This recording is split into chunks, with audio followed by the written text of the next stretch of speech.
Yay! Sorry, there was Yes! some technical Oh my difficulties. God, it worked. Hi, beautiful. Hi. How are you? Oh my God, you have that golden hour thing going on right now. It's amazing. Oh, thank you. Wow, Hey, thanks. Kiana. I like your hat. Thank you, girl. I'm wearing anything right now because, like, we can't go out. We're quarantining, so I'm just like, someone's got to see this hat. Yeah. Yeah, I'm But seeing it and I'm loving it. thank you. Well, listen, thank you for joining us. I hope you're doing okay right now. I don't know if you remember, you were here in Southwest Florida with us at our Sunset Soundstage. Mm-hmm. You performed in everything. You killed it. We all showed up. You were just here, and I feel like now we're so far away. I know we are, but hopefully this whole thing will blow over soon and we can get back to prepping for the tour. I know, because you do have your debut album coming. I'm like, it's April 3rd, right? Yeah. April 3rd, Soon. your debut album, Kiki, is dropping. And I want to talk to you about that, okay? Because it's your debut album, and I know that you said something about it being, like, the most you it's ever been. So tell me about this new album. Like, I don't want to leak anything. We got a little preview over here, but well, this album is definitely more R&B. I keep saying that it's like Selfless but grown up. Selfless was me, but I was depressed as fuck. And then Myself was still me, but I was feeling myself like a lot. And I also took in, I think, a lot of opinions. So now I've kind of sifted through the opinions. I'm 22. I'm just getting older. I'm growing up. I'm learning more things about myself. So as I learn more about myself, I get more comfortable with my own ideas. And I'm able to sift through the opinions as more of suggestions than orders.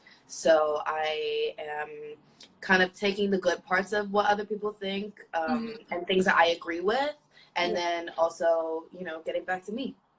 So I know you said too that you spent a whole week like in Malibu just for this album, just to create, just to be like isolated. You did have some friends with you though, right? Yeah. That's cool, because I know that's fun to have your your inner circle right there with you. But tell me about that process. Like, you're cooped up in a house, like you're getting creative. Tell me about that. Yeah, it was amazing. I wanted to go to that house so that I could just have no time constraints, and it would just be all about the music and all about some of the people that I love the most and us making music. Michael, Mike Woods, I call him Michael. I'm the only person that calls him Michael, so don't nobody call him Michael because he'll get pissed. But Mike Woods, and Boston, Pat, there was a bunch of us in the house. But Mike, it was really special that Mike was in that house with me because we started off from day one together. Like, we did covers together since I was like 16 years old. He's like a brother to me. So for us to be kind of spearheading the whole camp, it was really nice. It was really like a back to me moment and back to us. We're such a dynamic duo.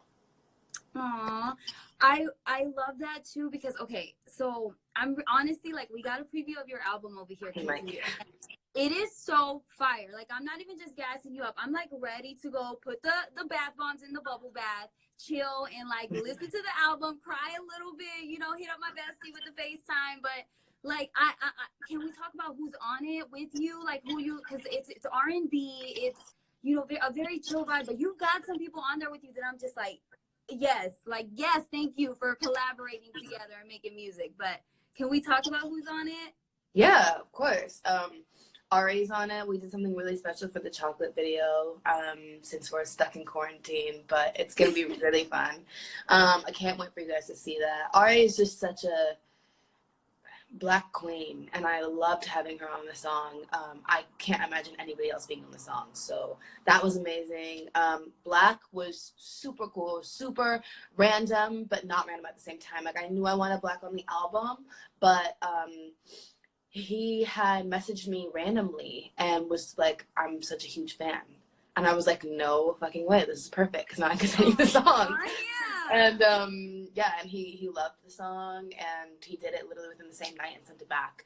Lucky one of my really good friends. We went on tour together, obviously, for his first tour, for the Ella tour. Mm-hmm. And that was awesome. He is fucking hilarious. And yeah. Just getting him locked down in that studio to do the feature was hilarious. But I'm so glad that it came out the way it did. Girl, it's one of my favorite verses on the entire project. You're calling him hilarious. You are hilarious. I've been watching you. Some of the stuff you say, I'm like, what did Kiana Ledé just say? Is she like, you are so funny. And you did this cover. Okay. You did this cover of you were doing IG, these, you call them soul food sessions. Are more of those coming? Maybe, yeah. I like to play around with it. I don't like to keep it really consistent anymore, just because I'm more worried about putting my original music out consistently. Yeah. But I do them for fun. Yeah. Girl, I love them too because like one of my favorites, the Ballin' by Roddy Ricch and Mustard, because there's a part of the song because like it's a rap song, but when you sing it so melodically, like you make it sound beautiful. And I want you, if you could please, I want to hear the part where he says shawty make that ass clap, she don't need no applause, high fashion. But sing that part. I need to hear it with your voice. Okay. Shawty make that ass clap, she don't need no applause. High fashion, like gold yard, G-Wagon, or the Rover. I'll put some ice on you cause you got a cold high. I wasn't ready. Hey, I'm telling you. Okay. Ooh, okay, Kiki, the album is coming out April 3rd. I cannot wait for it. But before I just want to ask you a couple of things. Because I know you're in quarantine. Everybody's in quarantine right now. So, social distancing. I see you're playing video games. Are you a gamer? I love video games. I don't like to call myself a gamer because I'm not that good. If I was better at them, yes. But I just love playing them, honestly. I love Call of Duty. I love Fallout 4. I love, what else do I love? Red Dead. I like the story games, the ones that aren't that competitive. But then there's Call of Duty, obviously. Girl, you curse so much when you play. I love it. Because I'm like, that's me. Like, I just, just keep messing up. I just keep dying. But I wanted to tell you because, like, I know you're quarantined. Okay, you were talking about how you were also watching the planet, what's the word? The planet. I know that your Discovery Channel. Oh, Discovery Channel, yeah. And stuff like that. Please tell me though, it's not on the Discovery Channel, but right now, Tiger King on Netflix. I haven't seen it. I haven't seen it. Should I watch it? Oh my God. If you love animals, watch it. Okay. There's a lot going on in there. I don't want to spoil it for you, but there's so many plot twists. And if you love animals and drama and craziness, and you just want to get your mind off of this whole quarantining thing. You got it. Watch it, I'm telling you. I wanted to talk about that so bad because I need people to talk about that with because it's okay, I'm gonna watch it. No, I've been watching River Monsters. What is it? Wait, is that the one where like they're just like they just always dig their hand in the mud and somehow pull out a fish every time? Yeah, basically. It's that one guy, I think he's British, and he just goes into rivers and in all these different parts of the world and goes fishing and tries to basically put the proof, the evidence, and the science behind the urban myths and legends of people being killed by fish in the rivers. Oh, you heard about that fish where it chases men's wee-wees? Yes. Right? It was a puffer fish. It was a puffer fish. Wait, okay, I'm confused. I've never heard that it was a puffer fish. That sounds so harmless. I know, but they got these teeth like this that just chop off the balls. The ball cutters. Dude, you know what? I might need a little aquarium now in my place, just in case. Yeah, of just ball cutters. Fish. Yeah. Me too. I'm telling you, Kiana Ledé, you are so much fun. Kiki, the debut album is dropping April 3rd. Anything you want to leave everyone with? Deja, I hate you. Sorry. One of my fans is acting crazy on the comments. Oh God. Are they coming for my hat? No, not your hat. Your hat is perfect. Oh, thank you. So are you. But yes, your new album, your debut album, April 3rd. Yeah, I did want to ask you one more question now that I remember, because I think it's important. Okay, so I know that right now, while a lot of the young girls, right, they're out there self-quarantining, hanging out at home, on the internet, it's easy to get caught up in the, like, you know, the scrolling of all these perfect looking people, right? And I feel like a lot of the girls are kind of struggling through that right now, of like, that's all they have to do and see. So, and I know you've talked about how you've struggled with feeling like you're different. How can you give some maybe advice or some tips, you know, like how you are overcoming or overcame that, you know, for the younger girls to kind of hear? What would you say? Because to me, Yeah. I'm like, how do you feel different? That's like, I don't see you as something different, as odd, but that's how you feel. Yeah.